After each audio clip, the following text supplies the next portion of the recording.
떨어지는 꽃잎이나 낙엽을 받으면 그 계절에 사랑이 찾아온단다. 언제 하셨어요? 어머니를 사랑하지 않는다는 걸요. 널 낳고 나서. 근데 왜 정우를 낳으셨어요? 네가 외로울까봐. 그때까지 참았지. 난 내 삶을 살고 싶다. 그때로 다시 돌아가도 똑같은 선택을 할 거야. 아무리 손가락질하고 비난해도 사는 것 같거든. 밥도 맛있고 물도 맛있는 삶이면 된 거 아니겠니? 잠을 잘 자면 괜찮은 인생 아니겠니? 다만 가슴 한쪽에 미안함과 용서의 마음을 품고 살면서 내가 선택한 삶이 불행해지지 않도록 최선을 다하면 된다고 생각해. 이젠 좋아해서 좋아졌어요? 더 좋아졌어.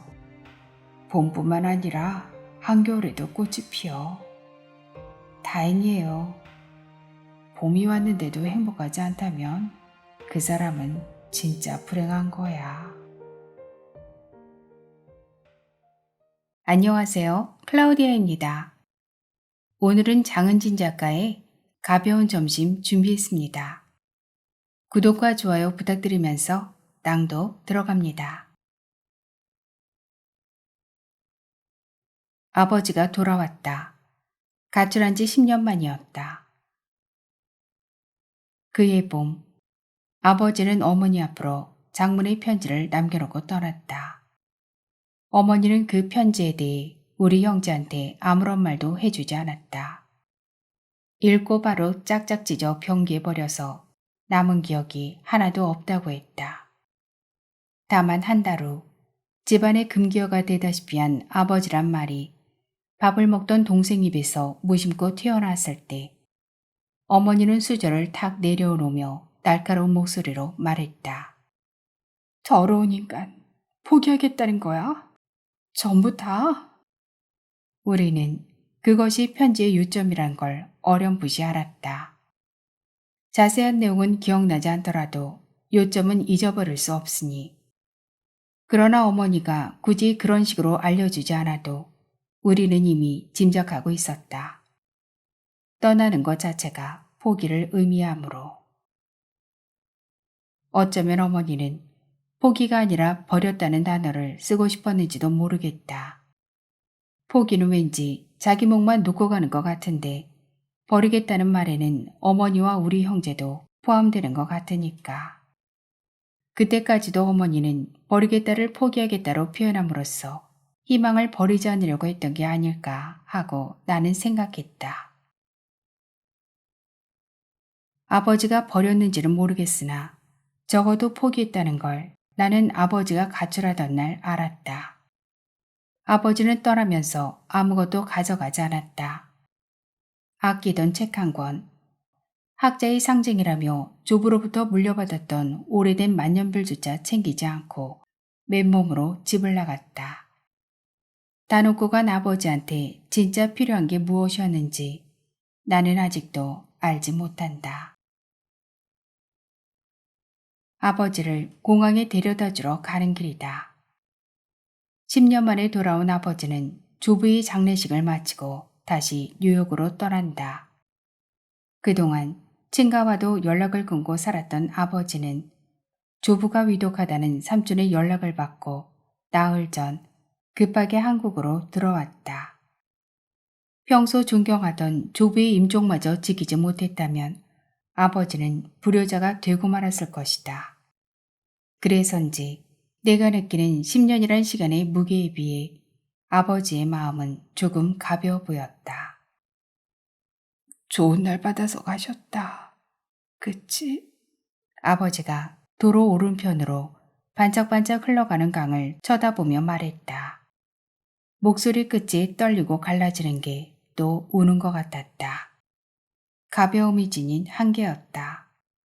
장남인 아버지는 미안함 때문에 장례식 내내 물 한 모금 마시지 않고 목 놓아 울기만 했다. 조부를 위해 아버지가 할 수 있는 건 그것뿐이었으리라. 자지도 않고 먹지도 않으면서 마냥 우는 것. 눈물에는 한계가 없어서 먹은 게 없는데도 아버지 눈에서는 하염없이 눈물이 흘러내렸고 잠을 자지 않는데도 아버지 입에서는 지치지 않고 울음소리가 터져나왔다. 눈물샘과 소리샘은 몸이 아니라 마음의 기관에 해당되는 것 같았다. 샘처럼 물을 쏟아내고 있어서인지 식구 누구도 아버지한테 10년의 세월에 대해 질책하지 않았다. 그렇다고 그동안 어떻게 지냈느냐고 안부를 궁금해하거나 다가가 위로의 말을 건네는 가족도 없었다. 단지 여기저기서 수군대는 소리만 들려왔다. 호상이라 아무도 눈물이 나지 않는 장례식에서 아버지는 사흘간 대신 울어달라며 고용된 사람처럼 보였다. 열심히 울어서인지 아버지는 장례식이 끝날 때까지 철저하게 혼자였다. 상치를 사람들 생각해서 봄에 가고 싶다고 입버릇처럼 말씀하셨는데. 강이 끝나자 아버지가 전방을 응시하며 숨을 골랐다. 계절이 효자다. 봄은 떠나기에도 돌아오기에도 좋은 계절 같아요. 조부를 닮아 아버지도 봄을 무척 좋아했다. 아버지도 좋아했죠, 봄을. 좋아해서 좋아하지 않았어. 찌물한 목소리에 실린 좋아해서 좋아하지 않았다는 말이 묘하게 들렸다. 그 표현에 이끌리고 있을 때 자동차는 벚꽃이 환하게 핀 가로수길로 접어들었다.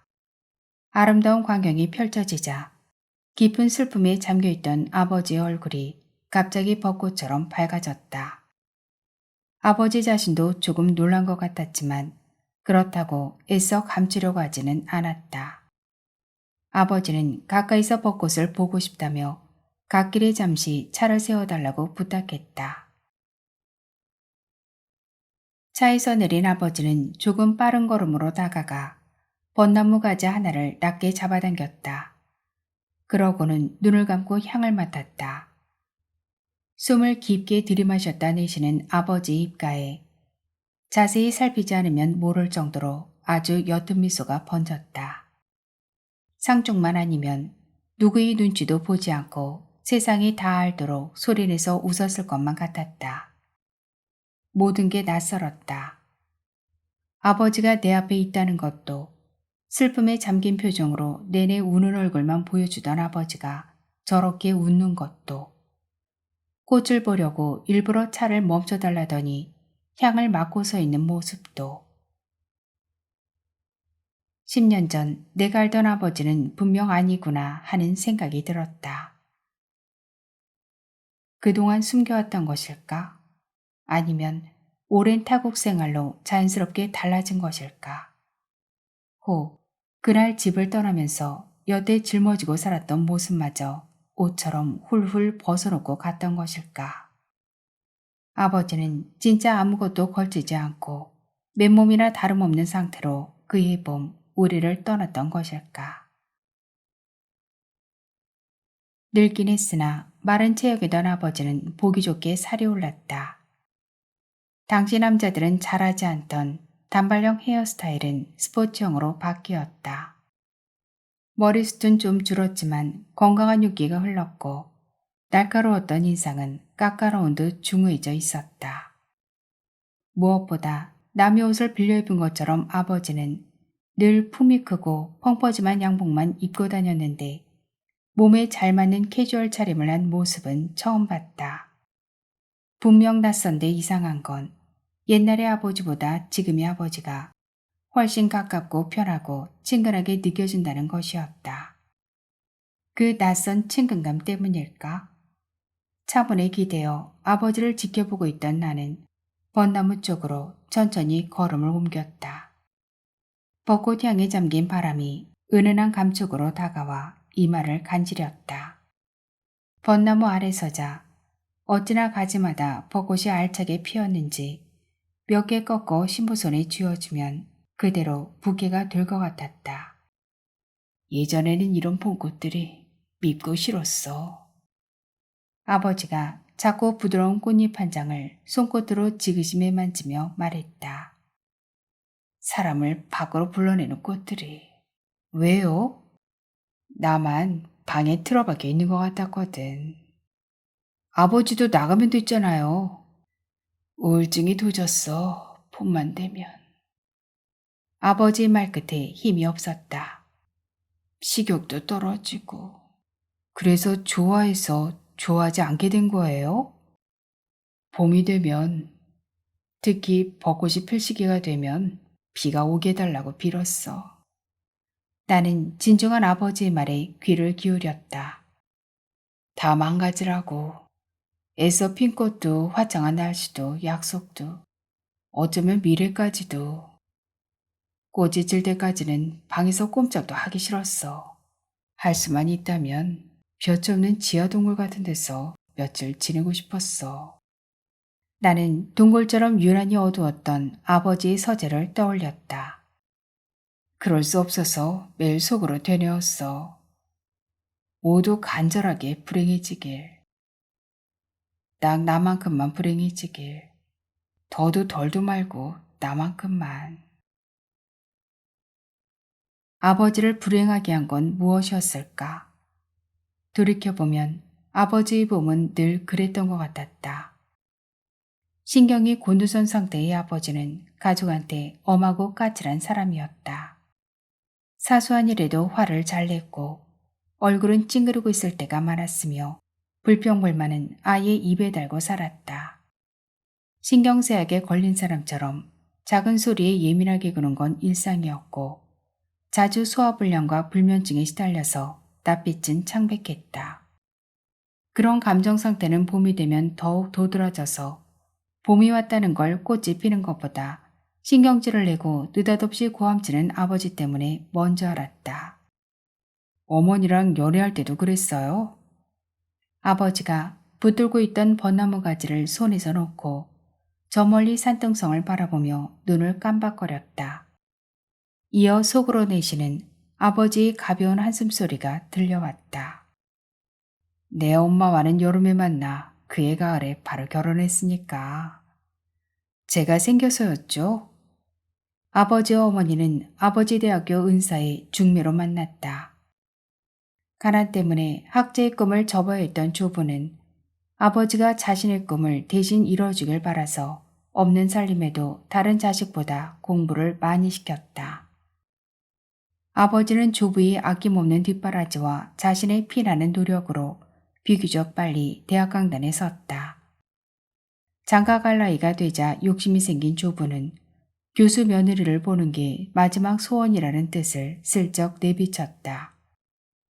아버지보다 키가 크고 2살 연상이란 조건이 마음에 걸렸지만 조부는 어머니의 명민함과 자신감 넘치는 현대적인 모습에 흡족해했다.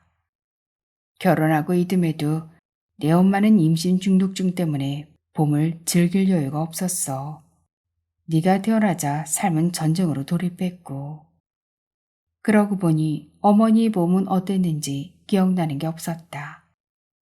해보면 알겠지만 결혼은 낭만과는 거리가 멀어.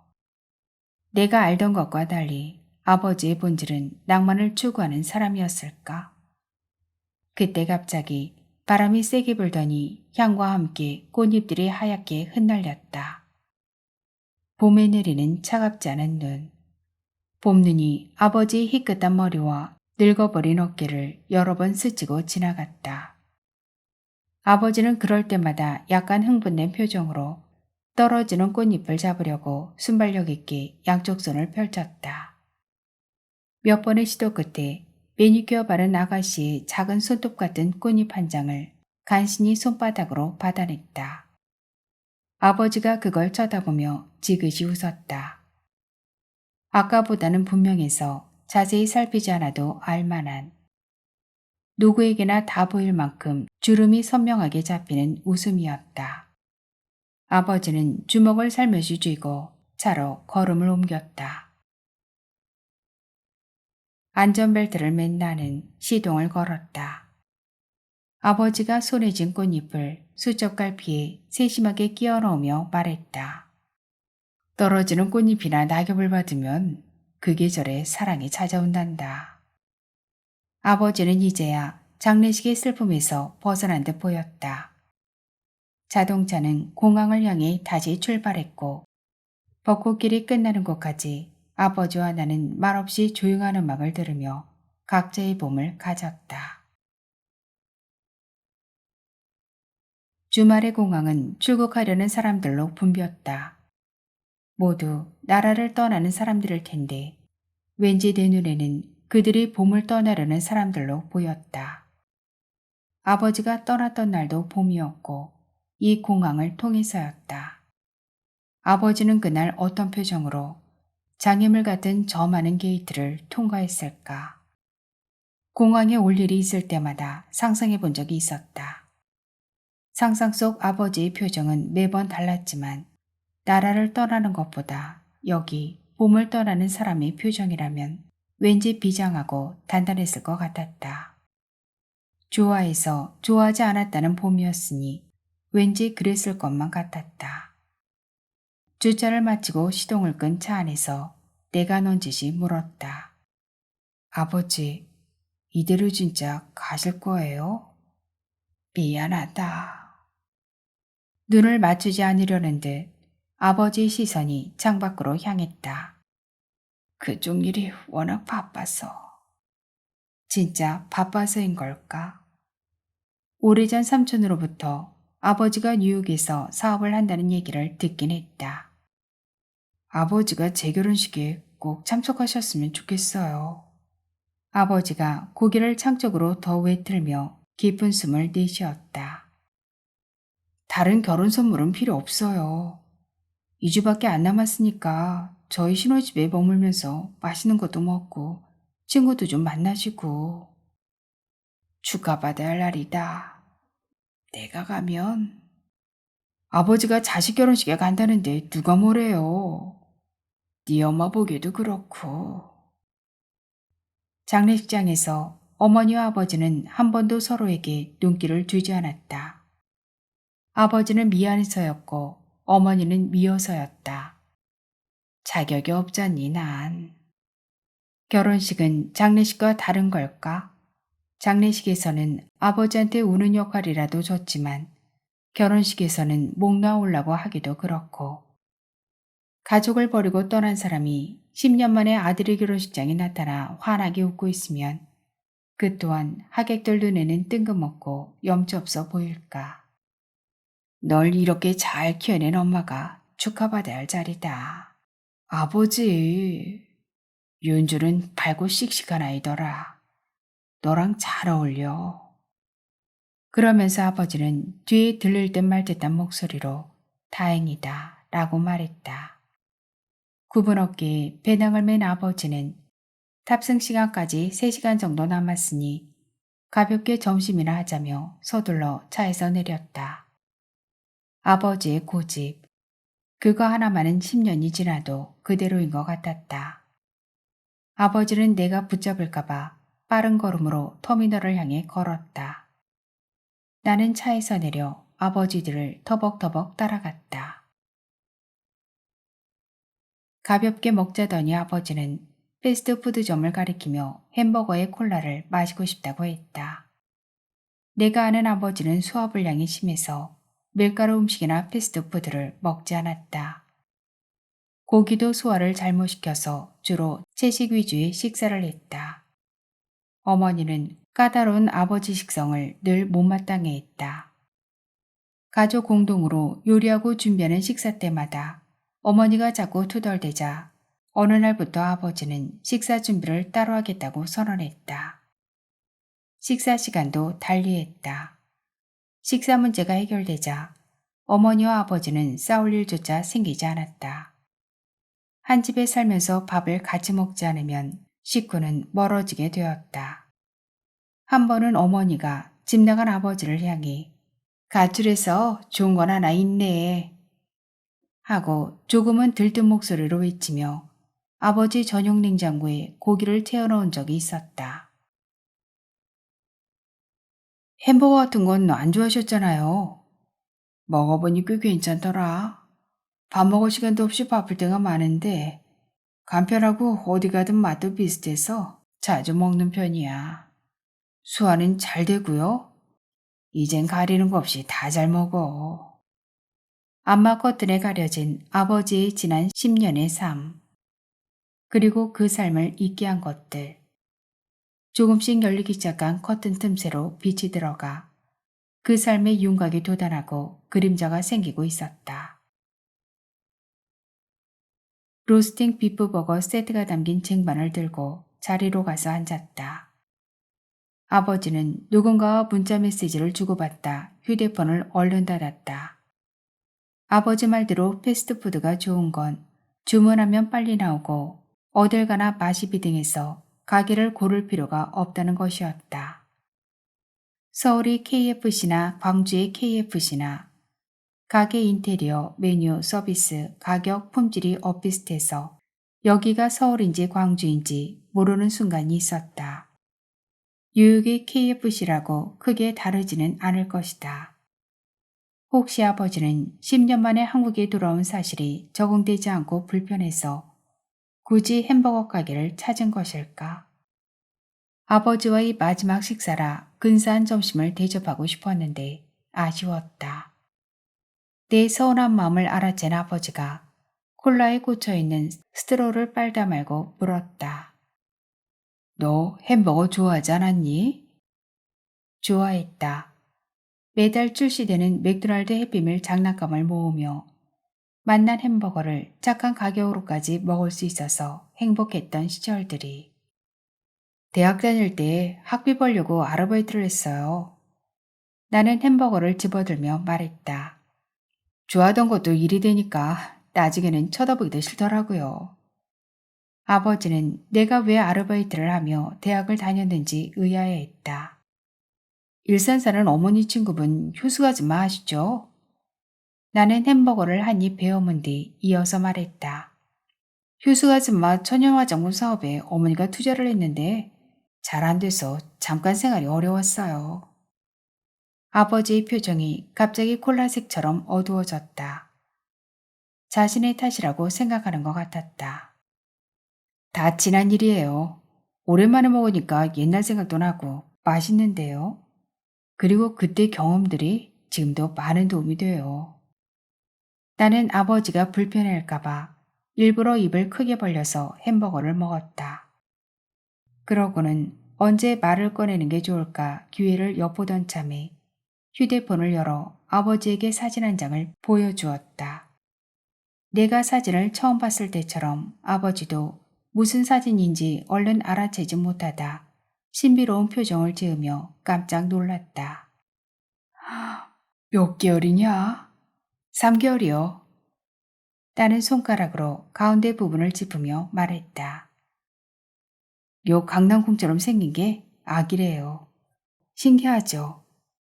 아직 뚜렷한 형태를 갖추지 않은 아기는 커다란 점이 형태로 흑회색 부채꼴 안에 떠 있었다.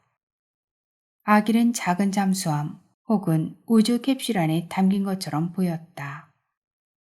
아기를 감싸고 있는 어두운 바탕은 거칠게 폭풍우 치는 밤바다 같기도 하고 신비한 우주의 어딘가를 찍은 천체 사진 같기도 했다.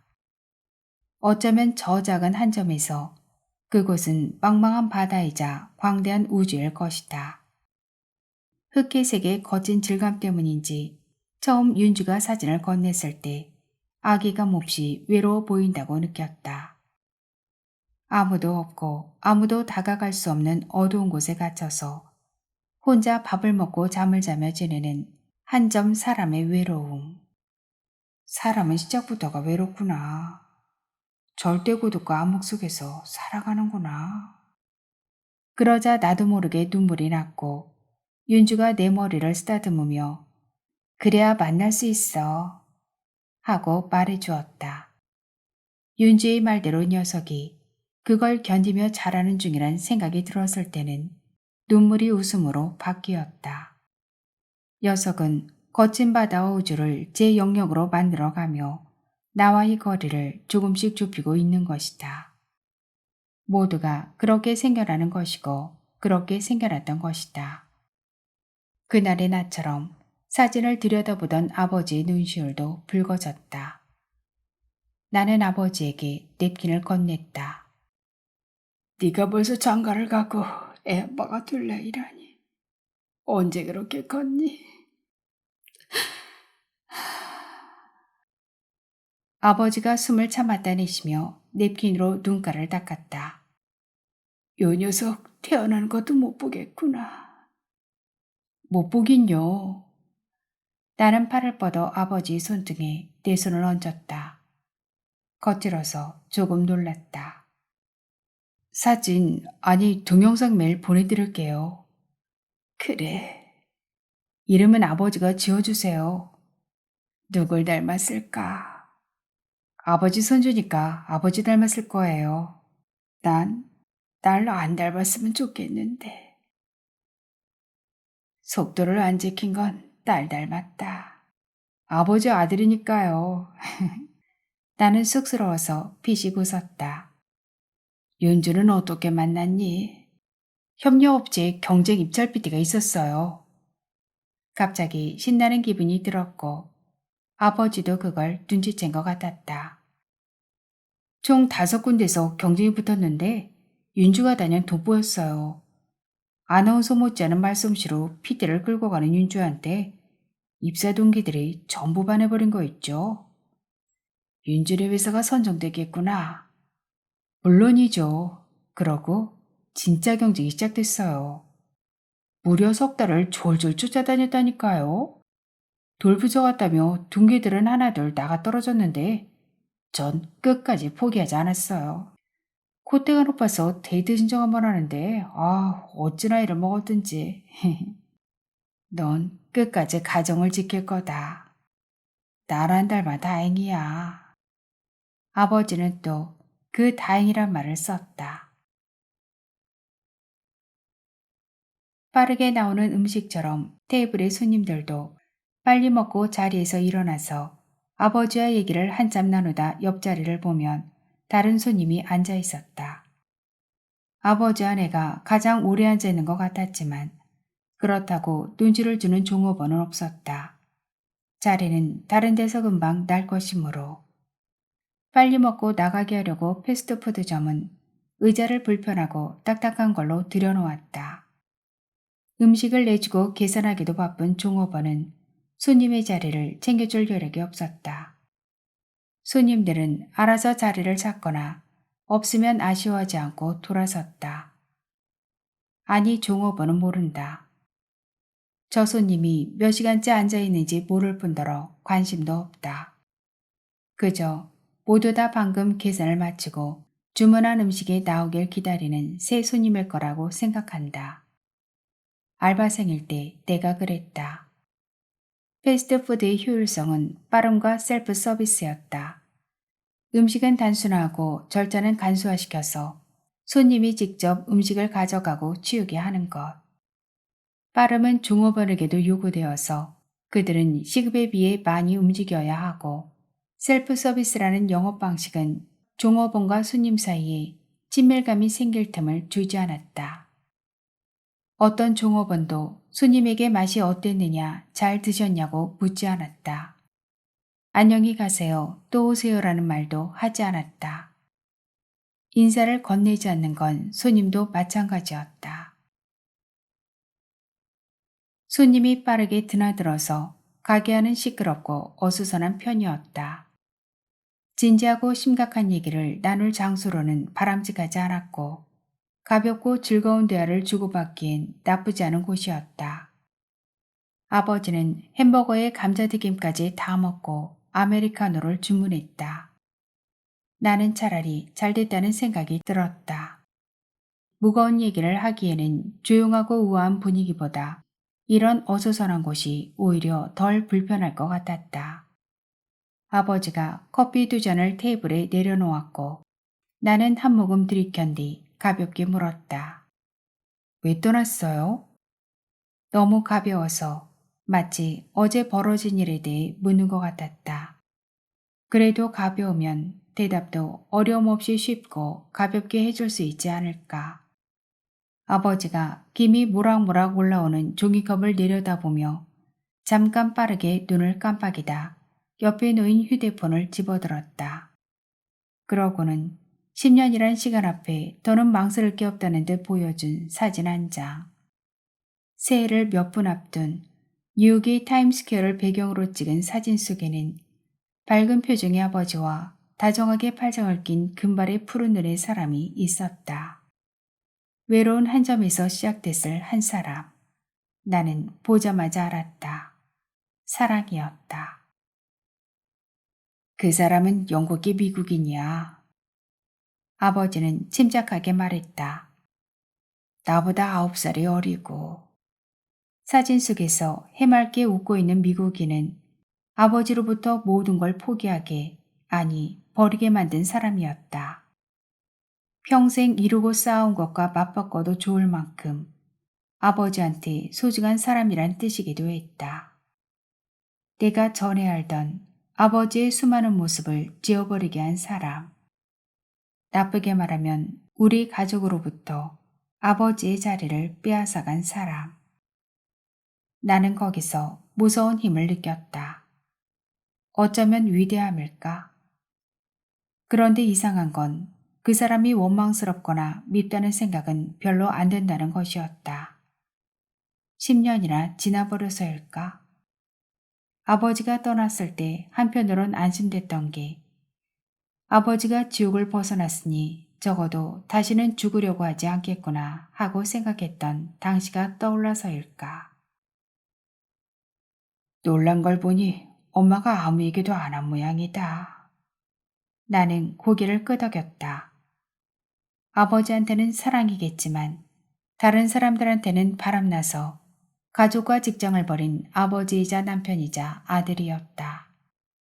내 엄마 성격에 창피하고 화났을 거야. 아버지가 아랫입술을 살짝 깨물었다. 자존심도 상하고 용납이 안 돼서 말을 못했을 거야. 그렇다고 지금까지 얘기를 안 한 건 왜일까요? 시간이 가길 기다린 게 아닐까? 너희들이 나이를 먹기를. 너희 엄마 다혈질인데다 급한 성격이지만 현명한 사람이야. 나이를 먹으면 경험하지 않아도 이해하게 되는 것들이 있으니까 어떤 일에 충격을 덜 받기도 하고 누군가가 죽더라도 잘 견디기도 하잖니. 나이가 사람을 단단하게 만들고 무디게 하지.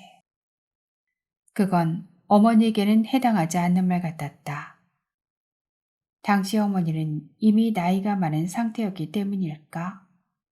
아니면 이해하고 받아들인 것에도 한계가 있어서일까? 엄마는 잘 지냈지? 전보다 더 열정적으로 지냈어요. 그랬을 거다. 아버지가 고개를 끄덕였다. 네 엄마라면. 어쩌면 열정적으로 지내려고 했다는 게 맞을지도 모르겠어요. 중국의 역사와 문화를 연구하는 어머니는 자신에게 닥친 불행을 잊으려고 일을 많이 했다.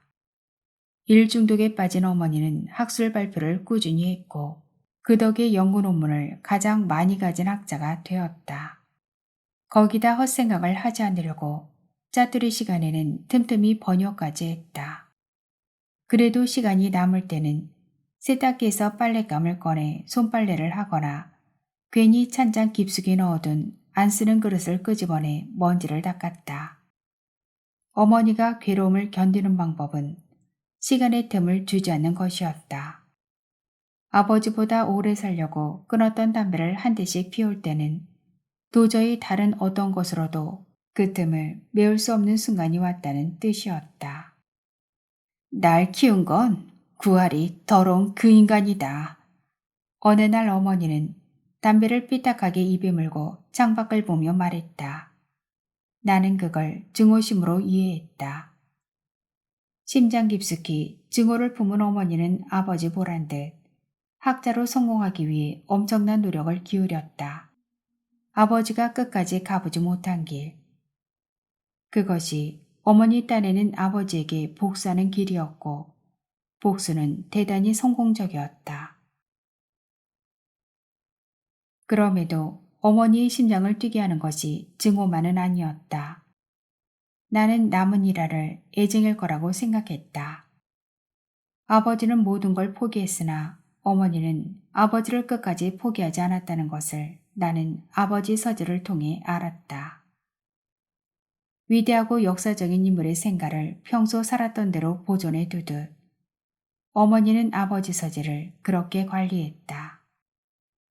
어머니는 아버지 물건을 하나도 버리지 않았고 상자에 싸서 어두컴컴한 창고에 처박아 두지도 않았다. 아버지만 돌아와 책상에 앉으면 바뀌거나 달라지는 거 없이 아무 일 없었다는 듯 예전의 삶이 그대로 이어지게 하고 싶었던 것 같았다. 게다가 어머니는 일주일에 한 번씩 잊지 않고 서재를 청소했다. 물론 몰래 하는 청소였지만 서재에 자주 드나들던 나는 어머니의 일할에 대해 알고 있었다. 내 말을 들은 아버지가 괴로운 표정으로 고개를 푹 숙였다. 언제 하셨어요? 아버지가 고개를 들어 내 눈을 똑바로 쳐다봤다. 어머니를 사랑하지 않는다는 걸요. 널 낳고 나서. 근데 왜 정우를 낳으셨어요? 네가 외로울까 봐. 이번에는 내가 고개를 숙였다. 그때까지 참았지. 아버지는 그때까지라고 했지만 정우가 대학에 들어갈 때까지 참았으니 아버지로서는 최선을 다해 참았던 건지도 모르겠다. 아버지가 내 외로움까지 생각해서 정우를 낳고 거기다 20년을 더 참아준 덕에 나이 10대는 조금도 외롭지 않았다. 정우와 나는 이성과 성욕에 대한 고민을 허심탄회하게 털어놓으며 자라서 정서적으로 건강할 수 있었다. 공부에 지쳤을 때는 함께 게임과 농구를 하며 스트레스를 풀었고 공중 목욕탕에 가면 우애 좋게 서로의 등을 밀어주었다. 옆 동네 패거리한테 죽도록 맞고 들어왔던 날 정우는 부러진 내 다리를 보고 반드시 복수해주겠다며 근육을 키웠다. 아버지의 자리가 말소된 환경에서 사춘기를 맞았다면 분명 정우도 나도 성격 한쪽이 삐뚤어지고 행동은 삐딱한 방향으로 엇나갔을 것이다. 아버지에 대한 존경과 존재의 무게를 의식하는 것만으로 우리 형제는 공부에 매진할 수 있었고 서로를 도와가며 나쁜 유혹을 아슬하게 뿌리칠 수도 있었다. 우리의 10대를 아비 없이 자라게 하지 않은 건 아버지가 자신의 젊음을 소진하고 감정을 억눌러가며 지키고자 했던 마지막 소임이었는지도 모르겠다. 나는 두 사람의 사진을 본 순간 좋아해서 좋아하지 않았다는 그 봄이 무엇으로부터 비롯된 건지 알 것 같았다. 아버지를 온전히 이해할 수 없지만 그게 생의 전부라면 아버지의 봄에는 도저히 꽃이 필 수 없었겠다고. 아버지와 나 사이에 침묵이 흘렀다. 패스트푸드점의 소란이 침묵 속으로 끼어들어서 그 공백이 어색하지는 않았다. 나는 슬쩍슬쩍 아버지의 백발 섞인 머리를 훔쳐봤다. 내가 모르는 세월이 윤기나는 눈빛으로 입혀진 머리칼. 소라는 이내 잠잠해졌고 공백이 조금이라도 어색하게 느껴질까봐 물었다. 두 분은 어떻게 만났어요? 아버지는 교수로 지내면서 가장 힘들고 바쁘고 외로웠던 시절에 대한 얘기를 꺼냈다. 아버지의 대학과 미국의 한 미술대학이 환경과 미술이란 주제로 공동 프로젝트를 기획한 적이 있었다. 아트 페스티벌 성격이 그 프로젝트에서 한미 총괄 책임자로 활약했다. 양측 대학에서도 야심차게 지원한 사업이라 당시 취재 열기도 뜨거웠던 것으로 나는 기억하고 있다. 그 사람은 한국어를 잘하는 유능한 일간지 기자였어. 프로젝트를 취재하느라 한국에 일주일을 머무는 동안 우리는 인터뷰 때문에 매일 만났어. 아버지는 신나 보였고 나는 그걸 눈치챘다. 인터뷰 내내 심장이 두근거렸어. 그 사람도 그렇다는 걸 단번에 알았지. 내 앞에서 부끄러워하는 것 같았거든. 가끔 입술을 파르르 떨기도 했는데 그게 미치도록 사랑스러웠어. 어머니 얘기를 들을 때는 굳어있던 아버지의 표정이 그 사람과의 첫 만남을 풀어놓자 설레는 표정으로 바뀌었다. 도저히 감추기 어려워서 자연스럽게 흘러나오는 흥분이었다. 수줍게 웃을 때 빨간 입술 사이로 보이는 치아가 희고 깨끗했는데 그것도 너무 좋았어. 나는 어머니의 치아를 떠올렸다. 오랜 흡연으로 누렇게 변색된 치아 때문일까? 단지 치아만의 문제는 아니겠지만 그걸 알았다면 어머니는 아버지를 붙잡기 위해 치아에 페인트 칠이라도 하고 싶었을까? 그분은 미혼이었어요? 아니, 자식은요? 결혼한 지 1년 정도 됐을 때라 다행히 없었어. 수학여행이라도 가는지 배낭을 맨 여고생들이 단체로 우르르 몰려와서 패스트푸드점은 그들의 수다로 다시 소란스러워졌다. 옆 사람의 목소리조차 들리지 않을 정도라 아버지와 나는 잠시 대화를 멈추고 식은 커피를 조금씩 나눠 마셨다. 아버지는 생각에 잠겼고 나는 그 시간 동안 현재의 모습을 기반으로 아버지 10년의 삶을 상상했다. 왠지 아버지 입을 통해 직접 듣는 것보다 상상하는 게 덜 거북하게 느껴졌다. 바람나서 해배로 도피한 그렇고 그런 연인의 이야기에 아름다운 영상과 멋진 대사를 입혀 예술 영화로 둔갑시켜 버린 것처럼 상상을 하다 보니 아버지의 삶 중 어느 한때나마 영화 같은 장면이 있기를 바라게 되었다. 그렇게 영화처럼 떠났으면 이후의 삶도 악착같이 영화 같아야 한다고도 생각했다. 질적질적한 현실 이야기는 상상하지 않아도 충분히 예측 가능해서 굳이 들을 필요가 없었고 듣고 싶지도 않았다. 여행에 한껏 들뜬 여고생들이 햄버거와 콜라를 들고 우르르 빠져나가자 점포안은 금세 조용해졌다. 아버지가 냅킨으로 테이블에 떨어진 햄버거와 소스와 물기를 닦으며 다시 말을 이어갔다. 그 사람도 나 때문에 많은 걸 잃었어. 아버지의 표정이 착잡해졌다. 기자를 관두게 됐고 가족과도 멀어졌어. 그래서 사업을 하게 된 거예요? 사업? 삼촌이 사업을 한댔어요. 그놈도 창피해서 말을 그렇게 전했나 보다. 사업이 아니면요? 그냥 자그마한 세탁소를 해. 아버지가 다른 사람을 사랑해서 우리를 떠났다는 사실보다 세탁 일을 한다는 게 말문을 막히게 했다. 교수였던 아버지를 더 근사하고 훌륭하다고 생각해서일까? 아버지가 할 줄 아는 건 공부뿐이라고 단정해서일까? 드디어 들어버리고만 아버지의 질적질적한 현실이었다. 당장 일자리가 필요해서 찾아보니 어쩔 수 없었어. 처음에는 불안했어. 내가 할 수 있는 일이 과연 있을까? 아버지가 종이컵을 두 손으로 감쌌다.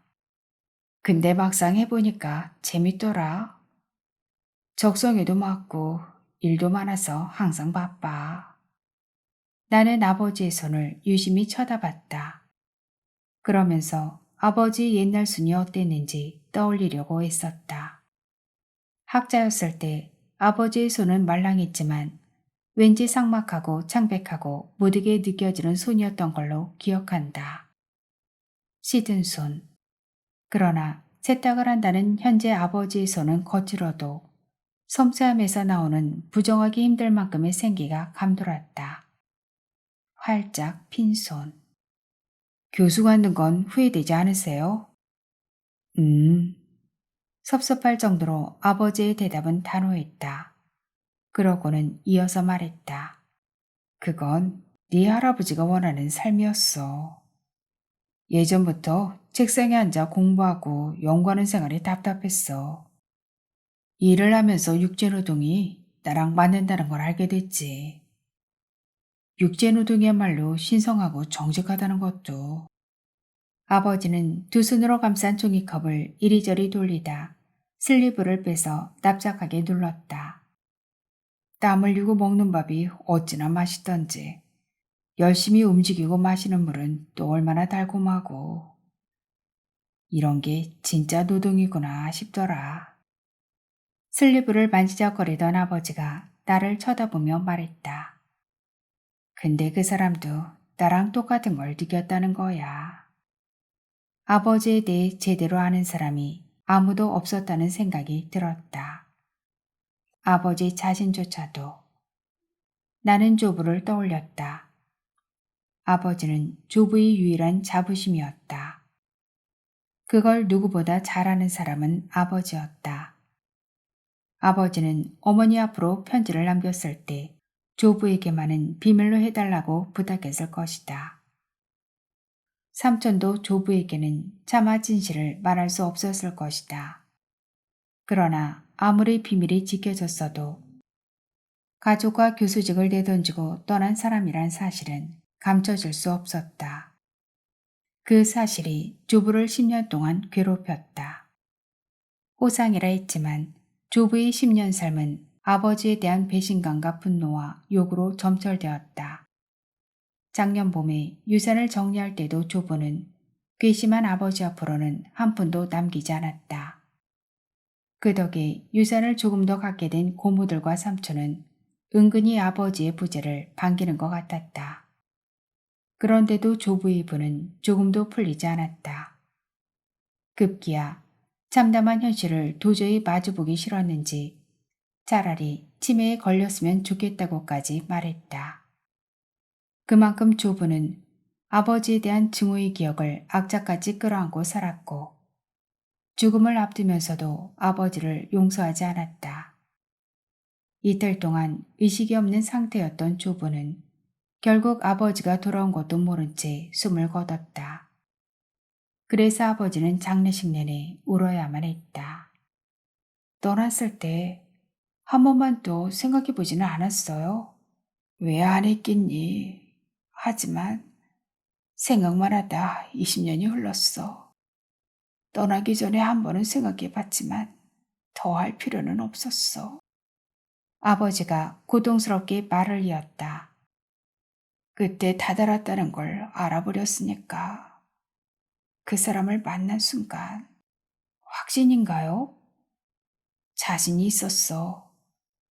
이룬 걸 전부 내려놓더라도 후회하지 않을 자신. 어떤 상처나 고통도 이겨낼 수 있을 거란 자신.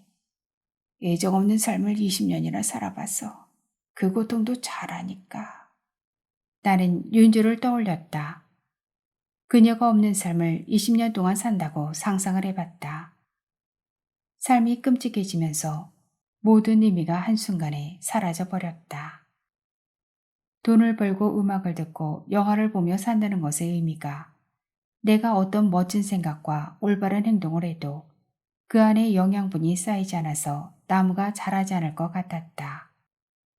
맛있는 걸 먹고 좋은 책을 읽는 시간들은 어디에도 흔적이 남지 않고 가닿지도 못한 채 알 수 없는 곳으로 흘러가고 말 거라는 두려운 생각이 들었다. 뭐뭐하다 하겠지. 이기적이고 어리석은 선택이었다고 하겠지. 그래도 난 현재에 만족하고 후회하지 않아. 어느새 아버지의 목소리는 단단해져 있었다. 난 내 삶을 살고 싶다. 그때로 다시 돌아가도 똑같은 선택을 할 거야. 아무리 손가락질하고 비난해도 사는 것 같거든. 밥도 맛있고 물도 맛있는 삶이면 된 거 아니겠니? 잠을 잘 자면 괜찮은 인생 아니겠니? 아버지가 숨을 가다듬었다. 다만 가슴 한쪽에 미안함과 용서의 마음을 품고 살면서 내가 선택한 삶이 불행해지지 않도록 최선을 다하면 된다고 생각해. 아버지는 서재에 틀어박혀 미간을 찌푸리며 책을 읽을 때보다 확실히 편하고 안정된 모습이었다. 불면증이 심한 아버지는 커피를 입에 대지 못해서 따뜻하게 데운 밍밍한 우유를 억지로 마시며 살았다. 그때의 아버지는 늘 위태롭고 불안해 보였다. 아버지가 지금처럼 유연한 사람이었다면 나는 아버지한테 좀 더 살가운 아들로 남았을 것이다. 20살이 되던 무렵으로 기억한다. 대학에 들어가고 한 달이 조금 넘었으니까 바깥 풍경은 벚꽃이 한창이었을 것이다. 읽고 싶은 책이 생겨서 아버지 서재에 노크도 없이 불쑥 문을 열고 들어간 적이 있었다. 새벽 3시가 넘은 시간이라 아버지가 서재에 없을 거라고 생각했다. 방은 불까지 꺼진 상태였다. 책상에 독서등을 켜고 서가 쪽으로 다가갔을 때 커튼 사이로 베란다 난간 하단에 두 발을 올린 채 상체를 구부리고 있는 아버지가 보였다. 이상한 느낌이 들어서 베란다 문을 열며 "아버지!"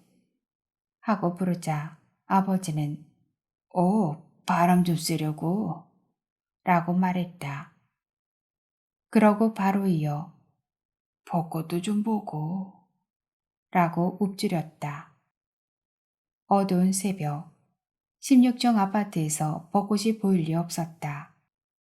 바람이라 해도 그건 바람을 쐬려는 사람의 자세가 아니라 바람 속으로 뛰어들려는 사람의 외로운 뒷모습이었다. 나는 아버지 옆에 한참 동안 서서 계속 말도 안 되는 이상한 농담을 짓거렸던 것 같다. 무슨 말을 하는지 나조차도 몰랐지만 심장이 뛰듯 목소리가 떨리는 것만은 알고 있었다. 평소 농담을 주고받던 부자 사이가 아니라서 아버지는 희미하게 웃고는 두 발을 바닥으로 내려놓으며 말했다. "이제 보니 너도 농담 좀 하는 놈이었구나."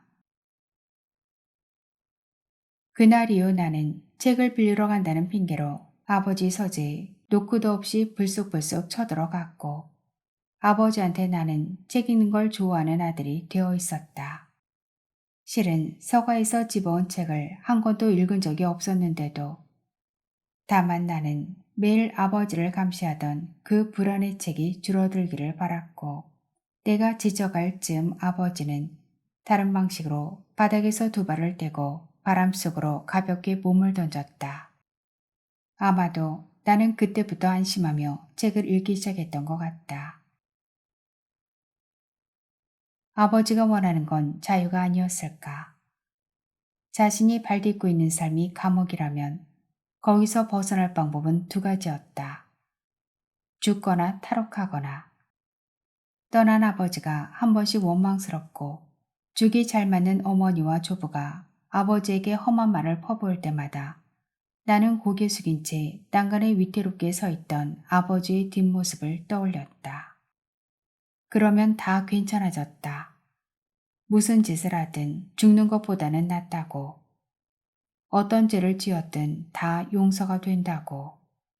무슨 이유로 가족을 버렸든 죽음 앞에서는 모든 게 이해가 될 거라고.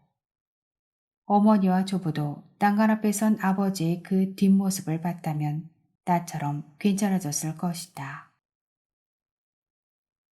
그날 아버지 말대로 베란다에서 벚꽃을 보려고 했던 거라면 아버지는 해마다 한밤중 벚꽃을 훔쳐보는 것으로 봄을 견뎌왔으리라. 남몰래 먼 데서 바라보는 것으로 봄을 만족했으리라. 나는 환한 대낮에 벚나무 아래 자유롭게 서서 향을 맡던 아버지의 모습을 다시 떠올렸다. "이젠 좋아해서 좋아졌어요? 더 좋아졌어." 아버지가 손으로 벚꽃잎을 받았을 때처럼 환하게 웃었다. "봄뿐만 아니라 한겨울에도 꽃이 피어. 다행이에요. 봄이 왔는데도 행복하지 않다면 그 사람은 진짜 불행한 거야." 아버지의 주름진 얼굴이 분홍빛으로 물들었다. 즐겁게 나이를 먹어서 생긴 주름이었다. 10번의 봄은 10번 환생할 느낌을 주었어. 질척질척한 현실이지만 다행히 아버지의 삶에도 영화 같은 장면들이 있었구나 하는 생각이 들었다. 나는 아버지한테 그분의 사진을 한 번만 더 보여달라고 했다. 다시 보니 서로를 의지하고 있는 사진 속 두 사람은 쌍둥이처럼 닮은 것 같았다. 내 기억에 새겨진 그럼있던 아버지가 아닌 현재의 모습이 진짜 아버지였다는 사실도 깨달았다. 그러자 아버지를 이해하게 됐으면 앞으로 닥쳐올 더 많은 복잡하고 어려운 진실을 이해하게 되리라는 믿음이 싹트기 시작했다. 어머니는 현명했다. 10년 전이었다면 나는 아버지를 이해하지 못했을지도 모르겠다. 어머니는 아내로서 끝끝내 용서하지 않겠지만 자식이 누리는 이야기를 바라면서 10년이란 시간을 어머니가 침묵으로 벌어주었던 게 아닐까. 누구의 삶이든 10년의 삶은 그냥 흘러가는 게 아니고 어떤 형태의 사랑이든 사랑은 누구에게나 다 똑같은 거니까. 물론 나는 긴 세월 어머니가 받았을 고통을 생각하면 가슴이 아팠고 아버지를 향한 증오와 미움의 감정도 충분히 이해할 수 있었다. 아버지가 시계를 봤다. 다시 여기의 봄을 떠날 시간이 온 것이다. 패스트푸드점에 3시간 가까이 앉아 있어 본 건 처음이었다. 아버지도 마찬가지일 것이다. 아버지와 나는 출국 준비를 위해 서둘러 테이블을 치우고 자리에서 일어났다. 아버지는 셀프 체크인 기기 앞에서 출국 절차를 마친 뒤 탑승구로 가서 줄을 섰다. 뉴욕으로 떠나는 사람이 많아서 아버지 혼자 보내는 것 같지 않았다. 나는 아버지와 포옹을 했고 아버지는 손을 내밀어 악수를 청했다. 오늘 아버지와 처음 해본 게 너무 많았다. 함께 벚꽃을 보고 마주 앉아 소고기 패티가 들어간 햄버거를 먹으며 이야기를 나누고 포옹을 하고 거칠어진 손을 잡은 것까지 아버지에게 봄이 왔기 때문이었다. 그리고 오는 봄을 가볍게 맞이할 수 있어서였다. 아버지의 그 남자, 아니 그 사람 데이빗과 함께. 길었던 줄이 점점 짧아지고 아버지는 사람들 속에 섞여 탑승구로 사라졌다. 위태롭지 않은 뒷모습이 한 점처럼 작아질 때까지 지켜보다 나는 천천히 탑승구에서 돌아섰다. 공항에 높고 거대한 유리창을 통해 바깥의 계절이 보였다. 나는 한참을 우두커니 서서 아버지의 것이 된 계절을 바라봤다. 그날도 아버지는 오늘과 똑같은 표정으로 여기의 봄을 떠났을 것이다. 비장하거나 단단하지 않고 그렇다고 무수한 내 상상 속 어떤 표정도 아닌 아까 그 표정으로.